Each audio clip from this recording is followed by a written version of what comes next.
Hello, welcome to this week's video where we're going to talk about your metabolism and the most common myths and the truth behind them so that you can start maximizing your health and, if you want, your weight loss efforts ASAP.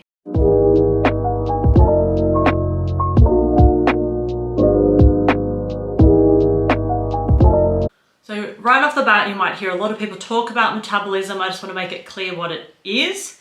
And it's basically the rate at which your body converts food and drink into energy. So there's lots of different types of metabolism in the body, but that is what I'm talking about today and how it pertains to food, dieting, lifestyle, and nutrition. So being in the weight loss, nutrition, and health field, I hear all the time so many myths that people lean on at the expense of doing what actually works, which is basically just to nurture your metabolism and keep it as healthy as possible. A healthy metabolism is a healthy, vibrant body. And this is what you should always be aspiring to. Even if you do a weight loss process, you always want to feel at the end like you are healthier and happier and more energized than when you started. I have 9 myths that I'm going to bust, so stay tuned if you want to learn all about those.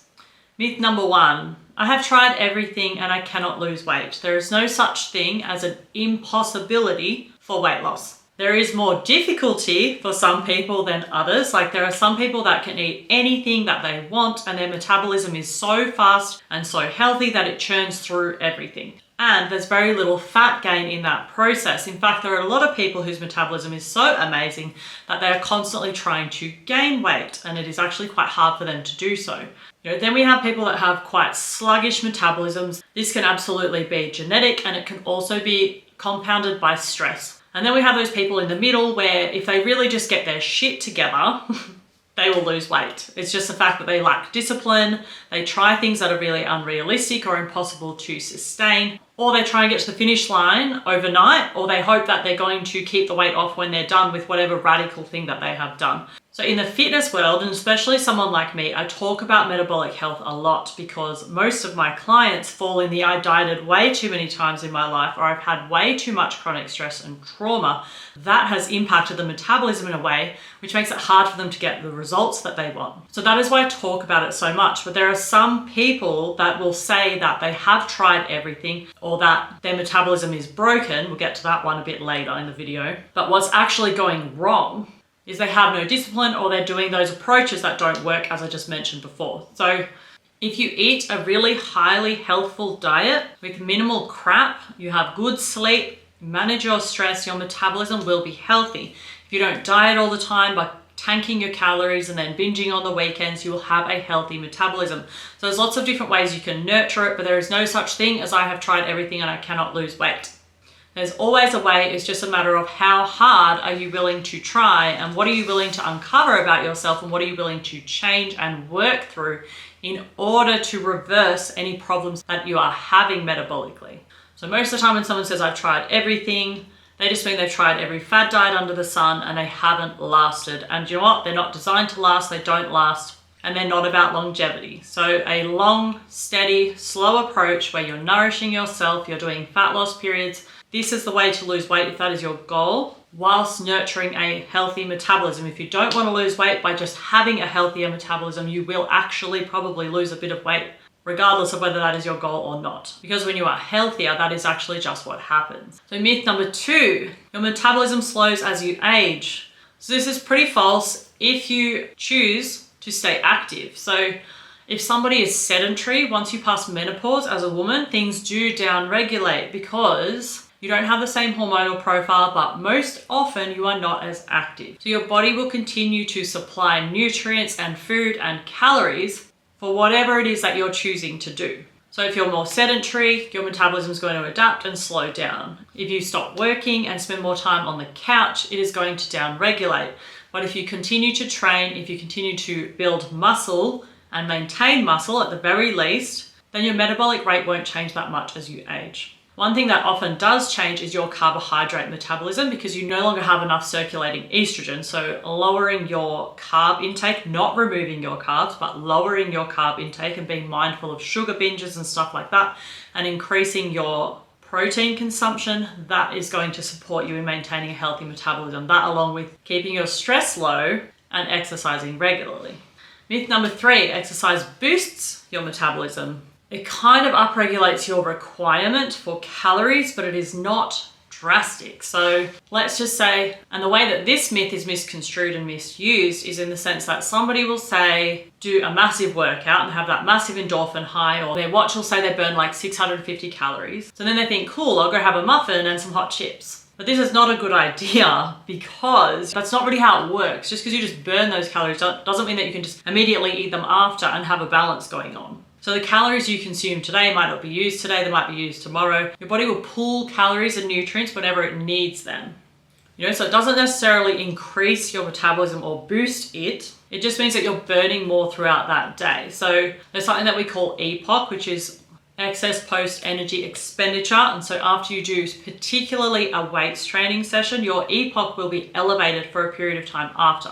But we're only really talking about 60 calories over a 16-hour period. So if you think about that, that's just a couple of potato chips or like half of a mini Mars bar. It's not very much.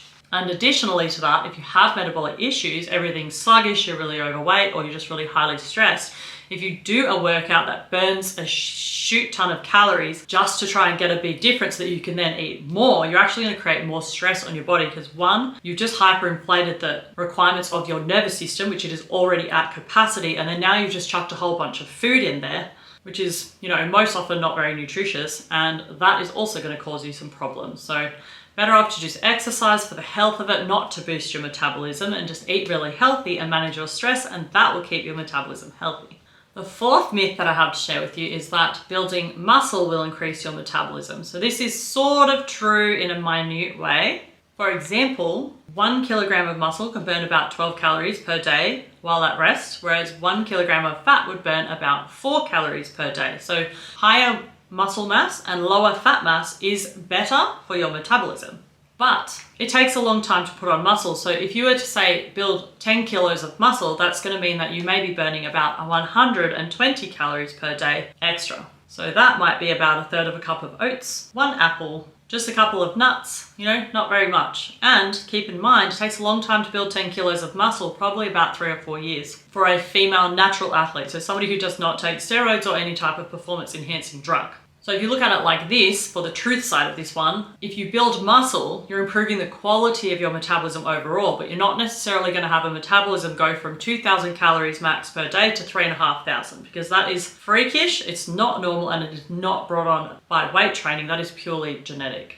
Myth number 5 is that metabolisms break. So this kind of links back into the I've tried everything and I cannot lose weight, but just let me tell you straight off, they cannot break. If your metabolism broke, you would die. It adapts. So if you are eating lots and lots of food, it will upregulate itself as far as it can, and then it will store fat for the rest. If you eat very little food, it will downregulate itself and burn off a bit of your body fat. So it kind of works that way, but it will never break. If you ate no calories for a really long period of time, you would get very, very, very skinny, but it does not break because, as you might have noticed, if you look at pictures of, say, anorexics, extreme anorexics, or like survivors of concentration camps where they have been starved, it actually just turns its attention once it's done with the fat onto the muscle. So the metabolism is still working, it's just churning through your muscles. So this is why having a very low calorie diet, if you're trying to lose fat, is really bad, because what happens is without the optimal conditions for fat loss, you will actually start churning through your muscle mass. And this is very, very bad. You want to keep as much muscle mass as you can, as you know from the previous points. The more muscle mass you have on your body, the healthier your metabolism will be, especially as you age. So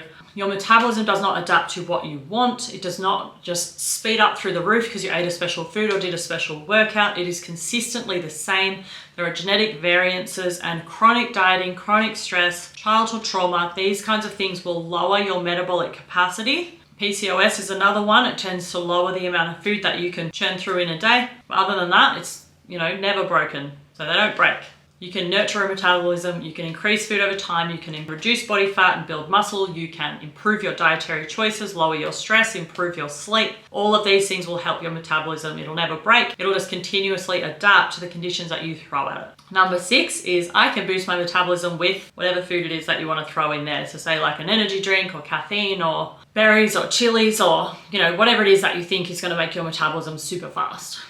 Some of these things can actually increase body heat, which can then cause excess calories to be burned. but it is not really speeding up your metabolism. And just like anything, metabolism will adapt. So even if you had an excessive reaction to this kind of thing, it's going to pull itself back because your health is its number one priority. Having extreme adaptations, either upregulating or downregulating, is actually not good for you at all. And that's why if you go on lots and lots of diets or you get lean a certain amount of times, it gets harder and harder every time because your body doesn't want that. It'll start altering its reaction to things in order to stop that process from happening because it remembers in the past that it was unhealthy and it doesn't want a repeat of that. So everything in the body will adapt. There is no special food.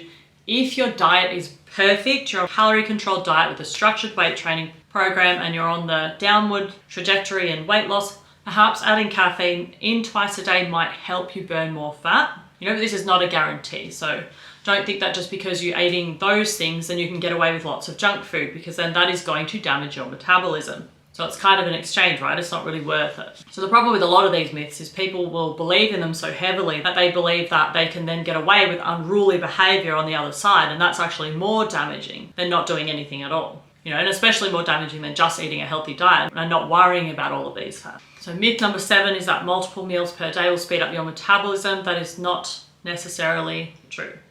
Whether you have 1 meal a day or 6, technically you'll have the same metabolic rate. I would argue that it is not so good if you have thyroid issues or lots of stress, or if you are not overweight. To only have 1 meal a day as a woman, I would say that is probably a bad idea. Like perhaps in the first 2 weeks of your cycle, between the end of your period and when you ovulate, you'll get away with a little bit more as far as something like fasting or less meals per day is concerned. But outside of that in your cycle, I would definitely say have at least 3 meals a day, within a 9-hour window, say.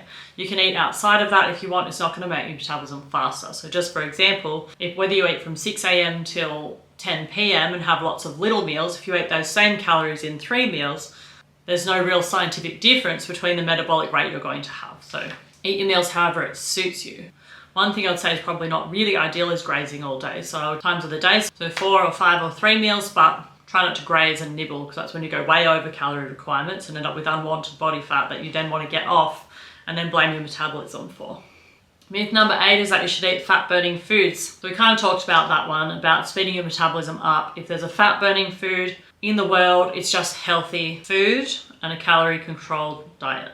So keep it really simple. There's not a particular food that you can eat that's going to make you burn fat. And the last one is that carbs are the enemy when it comes to a healthy metabolism. Carbohydrates do not ruin your metabolism. They maintain it at a healthy rate. In bodybuilding, where you might get somebody's body to the absolute leanest it can be, the number one nutrient that we are maneuvering there is actually carbohydrates. So you can impact your body composition by playing around with your carbohydrates, but eating carbohydrates won't destroy your metabolism. Something like refined sugar, when you have a lot of stress, you don't sleep well, your metabolism is already on the struggle town wheel. I'd say refined sugar should be out of the diet because that's actually going to create stress. So it's the refined sugar, it's the toxic pesticide, it's the additives, it's the refined flours and stuff. It's not carbs. So you can eat potatoes, you can eat berries, apples, bananas, whatever you want to eat. There's only so many you'll be able to eat because they are healthy foods, and once your body has what it needs, it will stop.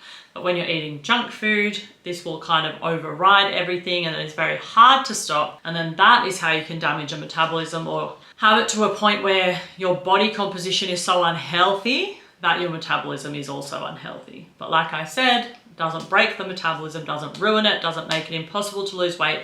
You just have to make lifestyle changes that you probably sometimes don't want to make. So that's it for this week. Those are 9 myths about your metabolism. A lot of it kind of, I threw a few little fat loss things in there because I know that's what most people are following me for, the old fat loss. Yeah, but without a metabolism that you're taking care of, fat loss can't happen and muscle building doesn't happen very well, and you generally won't have good energy throughout the day. So take care of your metabolism, eat lots of healthy foods. If you're a chronic dieter, if you're someone who wants to lose weight but's having trouble, watch my video on reverse dieting and learn how to eat more over a period of time, and that's going to help your metabolism get back to a really nice place where it feels good, getting the right amount of food per day. And then once you feel amazing on that, that is when you would then drop calories if you're looking for fat loss, if that's why you're here. So that's all for this week's video. I will see you next week.